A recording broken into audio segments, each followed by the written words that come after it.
Oke, saya akan bahas tentang vitamin C. Vitamin C dibutuhkan untuk pertumbuhan dan memperbaiki sel tisu dalam tubuh. Radikal bebas itu bisa dari mana-mana ya, dari udara yang kita hirup, dari makanan kita, dari rokok, dari radiasi. Nah, di sini saya akan ajarkan gimana sih ngecek vitamin C di rumah, teman-teman. Nggak perlu ke lab. Ini nggak perlu ke lab.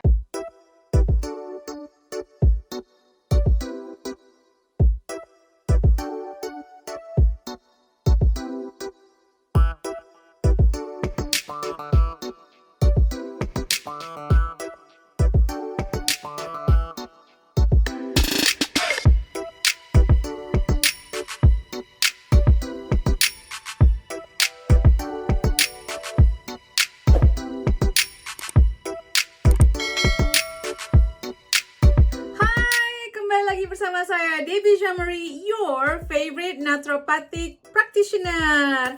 Akhirnya sampai juga di pembahasan vitamin C, vitamin yang favorit saya nih untuk kita bahas.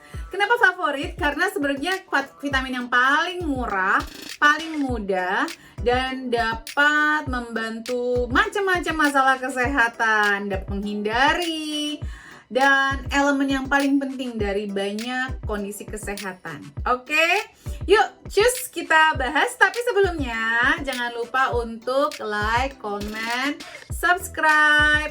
Teman-teman subscribe kan gratis ya. Dan jangan lupa untuk disebarkan agar informasi yang saya berikan bermanfaat buat lebih banyak orang. Support channel YouTube ini karena kita punya misi dan visi untuk menyehatkan Indonesia secara alami, dan juga kita mau bangun rumah sehat naturopati Indonesia. Oke, saya akan bahas tentang vitamin C. Vitamin C dibutuhkan untuk pertumbuhan dan memperbaiki sel tisu dalam tubuh. Untuk pertumbuhan dan sel tisu dalam tubuh. Ingat ya teman-teman ya. Jadi ini penting buat anak-anak, penting juga buat kita yang udah dewasa. Karena kan sel-sel tubuh kita itu diperbaharui loh setiap hari teman-teman. Vitamin C merupakan protein penting yang digunakan untuk pembentukan kulit, tendon, dan pembuluh darah. Jadi ini penting sekali buat otot-otot kita juga.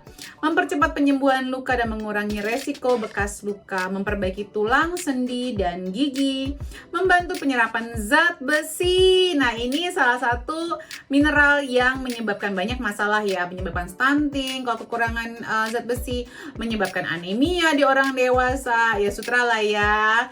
Dipastikan vitamin C-nya optimal. Dengan menambahkan vitamin C, kita bisa memastikan air kita pun optimal. Lalu antioksidan yang melawan kerusakan yang diakibatkan radikal bebas. Radikal bebas itu bisa dari mana-mana ya, dari udara yang kita hirup, dari makanan kita, dari rokok, dari radiasi. Penumpukan radikal bebas dalam tubuh adalah akar dari proses aging atau penuaan. Jadi teman-teman, kalau pengen awet muda, jangan cuma digosok-gosok ke ke salon lah, perawatan lah, apa segala macam. Perhatikan asupan vitamin C kita. Nah, di sini saya akan ajarkan gimana sih ngecek vitamin C di rumah, teman-teman. Nggak perlu ke lab. Ini nggak perlu ke lab ngetesnya. Jadi daripada berdebat terus berapa vitamin C yang harus kita konsumsi, kita bisa tes sendiri. Oke, berikutnya adalah radikal bebas juga. Aku pengen ngasih tahu ya, kalau radikal bebas itu juga bertanggung jawab untuk meningkatkan resiko penyebab kanker gitu ya, terus penyakit jantung dan arthritis. Nah, ini saya baru tadi dapat pesen atau WA ya dari klien saya yang udah lama banget, anaknya umur 14 tahun kena arthritis. Ini crazy loh buat saya, crazy banget. 14 tahun kena arthritis tuh piye toh?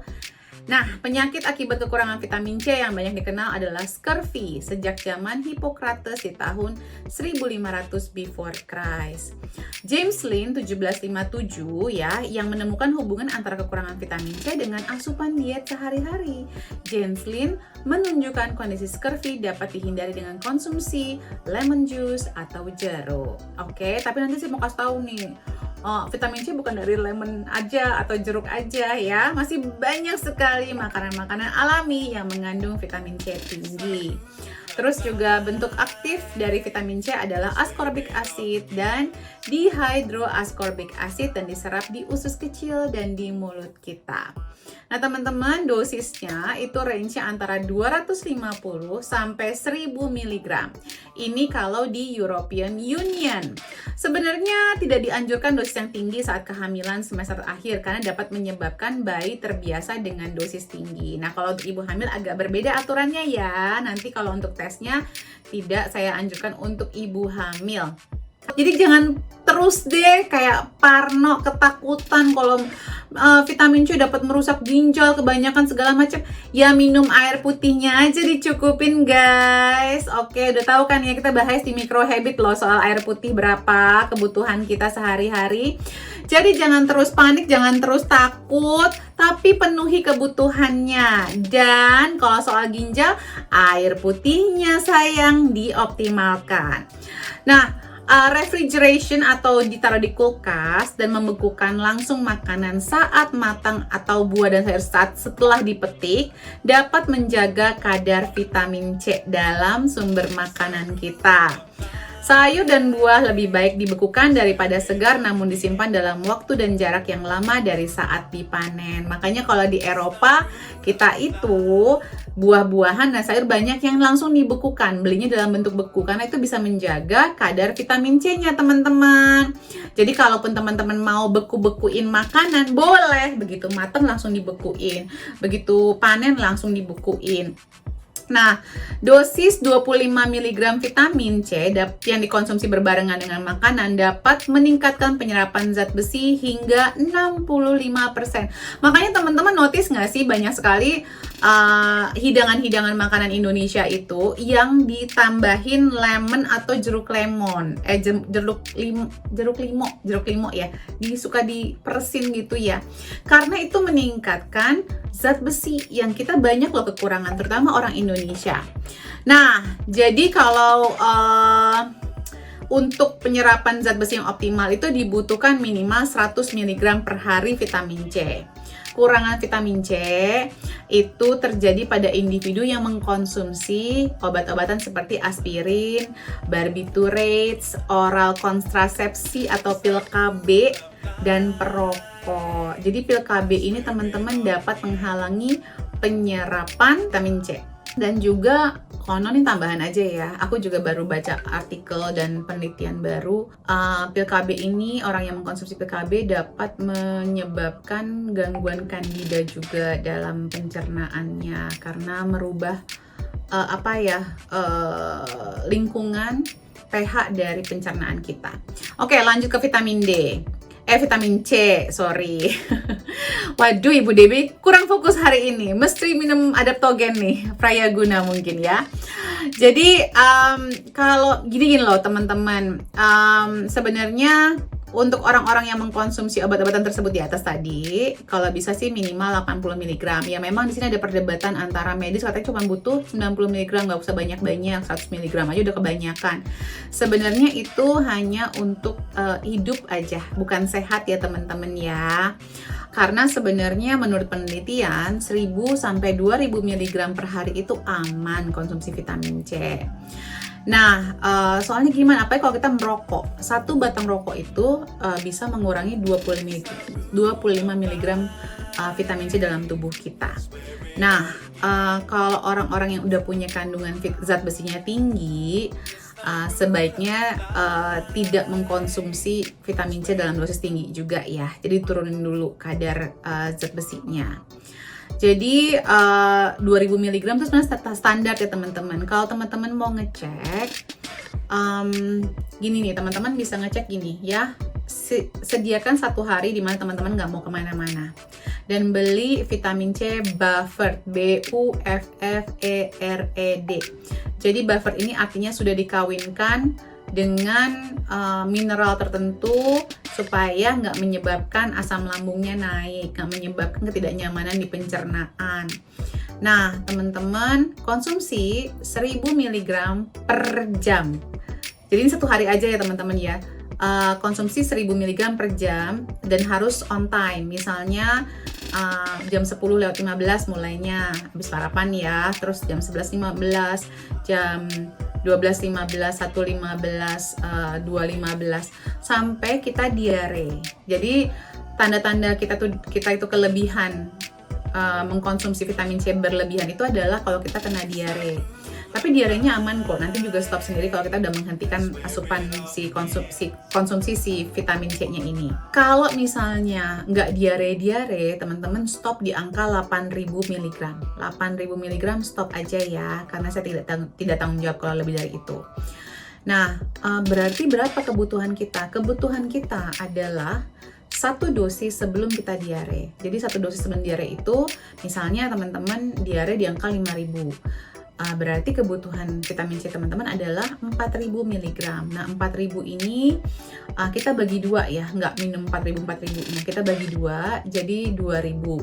Dengan asumsi teman-teman sudah mengkonsumsi vitamin C dari makanan sehari-hari, dan harus banyak ya teman-teman, harus optimal. Karena lewat makanan itu kurang lebih sekali makan itu cuma bisa 100 mg yang diserap secara alami ya. Nah, kan ada masak, apalagi kalau dimasak, kecuali teman-teman mau ada makanan yang mentahnya juga, sayuran mentahnya juga ada, jadi variasi. Nah, 2.000 misalnya, kalau kita diare di 5.000 berarti kebutuhannya 4.000, kita bagi 2, berarti 2.000 aja kita konsumsi lewat suplementasi. Nah, 2.000 ini juga nggak boleh diminum sekaligus teman-teman, kayak misalnya sekali pas pagi minum 2.000, enggak gitu caranya. Vitamin C ini berbasis air, jadi gampang mudah larut lewat urin kita. Jadi kalau bisa pagi 500, siang 500, sore 500, malam 500. Nah, gimana Bu kalau misalnya, dan ini konsumsinya hanya untuk 2 bulan ya. Nanti 2 bulan kita tes ulang. Pasti kebutuhan vitamin C teman-teman udah berubah, mungkin lebih berkurang. Nah, ini kita bisa tes berulang-ulang kali teman-teman, bisa pada saat kita lagi sakit, pada saat kita lagi stres ya. Karena stres itu, vitamin C salah satu yang mendukung tubuh saat kita stres. Karena kalau stres kan banyak sel-sel yang rusak ya. Oke, kalau sampai 8.000 Bu, gimana Bu? Kok nggak diare-diare? Berarti kebutuhan vitamin C kita tinggi sekali. Jadi saya anjurkan teman-teman, berarti kebutuhannya kita bagi 2, 8.000 jadi 4.000. Dan again, 4.000 ini nggak boleh diminum sekaligus. Pagi 1.000, siang 1.000, sore 1.000, malam 1.000, gitu selama 2 bulan. Oke, nah teman-teman, makanan-makanan yang mengandung vitamin C itu banyak banget ya teman-teman. Kale, brokoli, bayam, berries. Buah-buah berries itu mengandung vitamin C tinggi ya. Lemon tentunya paling tinggi banget ya. Terus ada kamu-kamu, cabe juga tinggi, rose hips juga tinggi.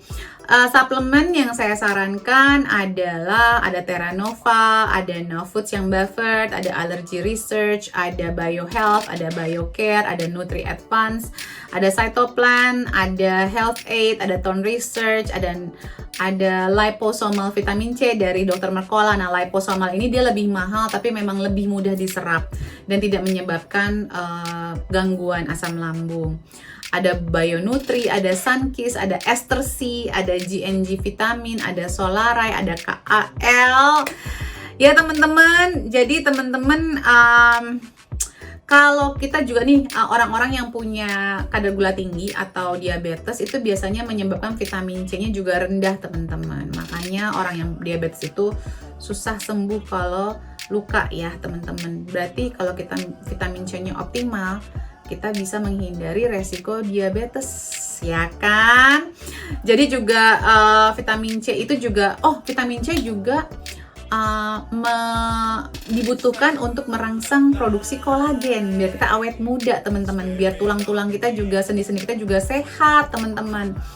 Jadi teman-teman tuh jangan takut lagi soal vitamin C, udah saya jelaskan panjang kali lebar ya teman-teman. Apalagi tengah-tengah pandemi gini, stres kita semua meningkat dan itu pasti mempengaruhi kesehatan tubuh kita. Jadi tes aja vitamin C-nya biar kita lebih paham dan bisa merasakan manfaat kesehatannya.